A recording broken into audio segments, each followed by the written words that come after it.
Hi there, I'm Pastor Carl Evans of Christ Lutheran Church in Falmouth, Massachusetts, and this is the sermon for Palm Sunday of 2020. As I was preparing for this Sunday, I realized how long it's been since I preached on Palm Sunday. It's been my tradition for many years to deliver the Passion story from memory as a monologue, trying to share it in the story form in which it was first told. That effort takes some time, so I usually don't prepare a sermon. I let the text speak for itself as an encounter with the Passion. I suppose the negative part of that is that I usually don't do a Palm Sunday-oriented sermon. Even on Sundays when I have preached, I usually address the Passion text and not the Palm Sunday story. In part, this is because the Palm Sunday story hits at the beginning of the service, and it's awkward to read the Passion and then pretend that that didn't just happen. Right? Jesus is crucified. He dies. He's in the tomb. Now let's talk about donkeys and palm trees. Now the switch from Palm Sunday to Passion Sunday seems to have started sometime in the 1950s, but it was really taken up in the 1970s as part of the liturgical renewal movement that came in wake of Vatican II. It addressed an issue that should have been a heads up as we looked at future trends of the church. Even at that point, fewer people were attending Holy Week services like Maundy Thursday and Good Friday. This meant that if you had many people for whom Holy Week was a celebration of Jesus entering Jerusalem on Palm Sunday and a celebration of the resurrection on Easter. You have a celebratory procession that mocks the Roman triumphal processions of the day, followed by an empty tomb that mocks the power of death.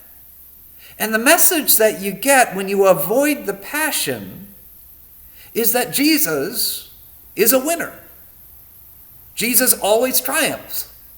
Now, there's some truth to that statement, right? We celebrate on Sunday morning because for us, every time we gather, it is a celebration of Jesus' victory over sin, death, and evil. Jesus wins. I'm certainly not going to take that away. But when you skip the Passion, you miss the very hard truth that Jesus wins by totally losing.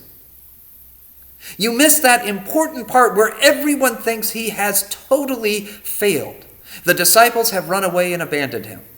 He has been put to death through false accusations and public pressure.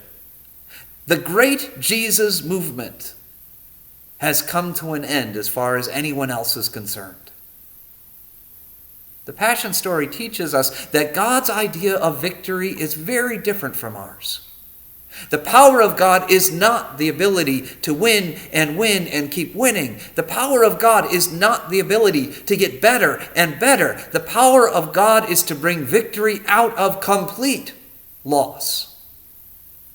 I'm going to talk about this more next week, but Jesus doesn't almost lose in the Passion story.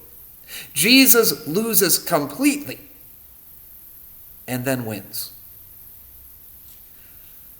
The Palm Sunday image, the triumphant procession into Jerusalem, is ironic when it's seen in light of the Passion. Jesus is not marching into the city like a Roman general who's announcing victory. Jesus comes into the city knowing that he is on a path to the cross. The entry looks great. Everyone there is in a celebratory mood with their palm branches and cloaks, but in the next scene, in Matthew, Jesus goes to the temple and drives out the money changers. He starts challenging the authority of the religious professionals. Right? The Messiah is supposed to come and kick out the Romans. This Messiah comes and attacks the center of the religion of the people. This Messiah comes and attacks a comfortable perception about the nature of God. And he is going to lose this challenge. Ultimately, he will gain a victory that is beyond what anyone could believe. But for today, he is going to totally lose. I think it's important to dwell in this moment of Jesus winning only by losing, succeeding only by failing. I think that this image is even more critical in this strange time. It reminds us that the good news is not that everything is going to be perfect. Sometimes Christians, especially American Christians, can get wrapped up in a vision of Christianity that's all about victory and triumph. We create this narrative that says if we are faithful, everything should go well for us. If we are faithful, our churches should grow. If we are faithful, we should never lack for anything. If we are faithful, nothing bad should happen to us. Then, life happens. Illness happens. COVID-19 happens. Random tragedies happen. Now, as I've said before, I am not a big proponent of the everything happens for a reason view of the world. I know that many people take comfort in that point of view, so I'm not going to dwell on it much. But I think we live lives where good things are going to happen and bad things are going to happen. Some of that is under our control. Right? Wash your hands and maintain some social distance, and you will greatly lower the chance of coming down with COVID-19. However, lowering the risk is not eliminating it. Some people who are very careful will come down with this illness over the next few weeks and months. It's not God's judgment against them. It's simply a virus being a virus. At the same time, I firmly believe that the power of the cross can bring great good out of tragedy. The Passion story reminds us that God's victory is not about escaping danger or tragedy. When Jesus rode on a donkey into Jerusalem, he was not proclaiming victory, but was walking toward loss.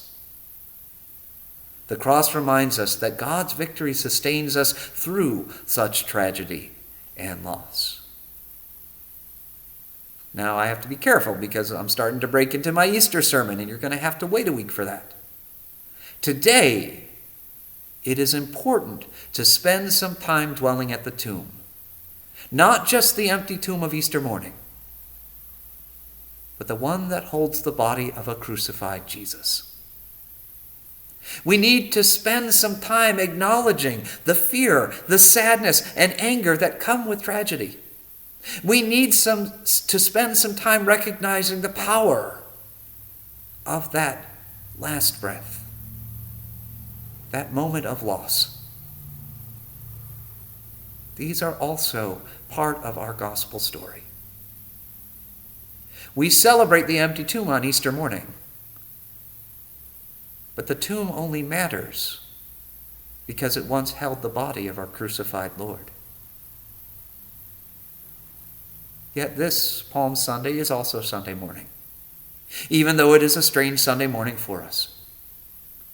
The good news of the cross and tomb is that God does not abandon us in strange times or difficult times. Right now, perhaps it does feel like the tomb is full. The one who sustained us has been taken away. Yet we know that the tomb will be empty. We know that the loss is what makes the victory possible. Amen.